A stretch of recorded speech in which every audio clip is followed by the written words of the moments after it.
Dear students, आज quick concept में हम लोग एम्फोटेरिक मेटल्स के बारे में जानेंगे। तो एम्फोटेरिक मेटल्स कौन कौन से बहुत कॉमनली यूज्ड एम्फोटेरिक मेटल होते हैं उनकी लिस्ट बना लेते हैं। Zn, Pb, Sn, As, Al, Sb। Zinc, lead, tin, arsenic, aluminium, antimony, ये मोस्ट कॉमनली यूज्ड आपके एम्फोटेरिक मेटल्स हैं। ठीक है, तो एम्फोटेरिक मेटल्स क्या होते हैं? एम्फोटेरिक वर्ड का मतलब होता है कि ऐसे सब्सटेंस जो एसिड और बेस दोनों की तरह वर्क कर सकते हैं, वो हमारे लिए एम्फोटेरिक होते हैं। ठीक है, यानी अगर आप एक एम्फोटेरिक मेटल को एसिड के साथ रिएक्ट कराओगे तो वो बेस की तरह बिहेव करेगा, और अगर आप एक एम्फोटेरिक मेटल को इस बेस के साथ रिएक्ट कराओगे तो वो एसिड की तरह वर्क करेगा। फॉर एग्जांपल, जैसे कि अगर मैंने यहाँ पर बोला कि जिंक को हमने एसिड के साथ में रिएक्ट कराया, ठीक है, तो ये यहाँ पर बेस बन जाएगा और आपको क्या देगा? सॉल्ट, और साथ में यहाँ पर हाइड्रोजन गैस रिलीज करेगा। ठीक है, और वहीं पर अगर हमने इसको एक बेस के साथ में रिएक्ट कराया लाइक NaOH, तो भी हमें एक सॉल्ट देगा। वो डिफरेंट सॉल्ट होगा, कॉम्प्लेक्स सॉल्ट बोलते हैं उसको, और साथ में क्या रिलीज कर रहा है? Hydrogen gas. ठीक है, तो ये दोनों रिएक्शन में क्या डिफरेंस है? दोनों रिएक्शन में एक जगह पर वो एक बेस का काम कर रहा है और एक जगह पर एसिड की तरह वर्क कर रहा है। ठीक है, तो एम्फोटेरिक मेटल एसिड के साथ बेस हो जाते हैं, बेस के साथ एसिड हो जाते हैं। और एम्फोटेरिक मेटल जब बेस के साथ रिएक्ट करते हैं तो ऑलवेज हाइड्रोजन गैस रिलीज करते हैं। तो हाइड्रोजन गैस की प्रिपरेशन में भी ये आपके काम की चीज़ है।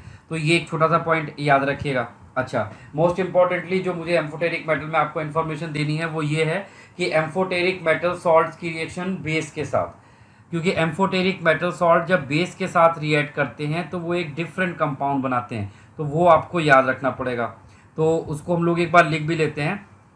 Amphoteric metal salt, amphoteric metal salt on reaction with base like NaOH initially gives white color precipitate which gets dissolved in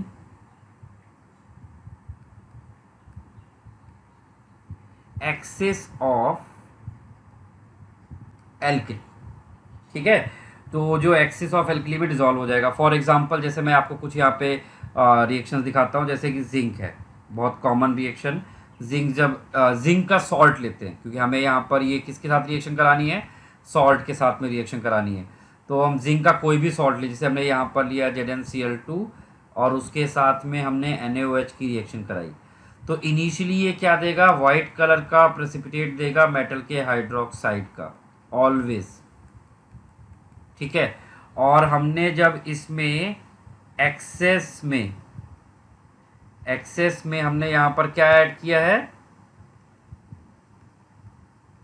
NaOH, यानी बेस एक्सेस में डाला, तो यही सॉल्ट उसमें डिसॉल्व हो जाता है और आपको एक कॉम्प्लेक्स सॉल्ट देता है Na2ZnO2, और साथ में क्या रिलीज करता है?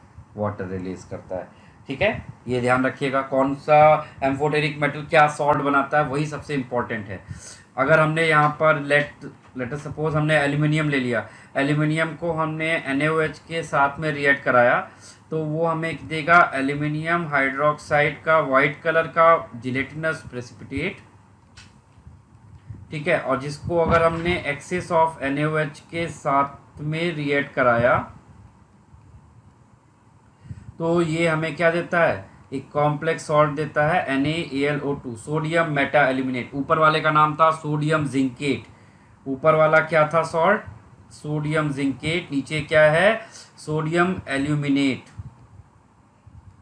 और साथ में वाटर रिलीज हो जाएगा। ठीक है, ऐसे ही जितने भी एम्फोटेरिक मेटल हैं वो आपके कॉम्प्लेक्स बना सकते हैं। तो मैं आपको एक बार उन सारे के पॉसिबल कॉम्प्लेक्सेस बता देता हूँ, सो दैट आपको थोड़ा सा आइडिया हो जाए।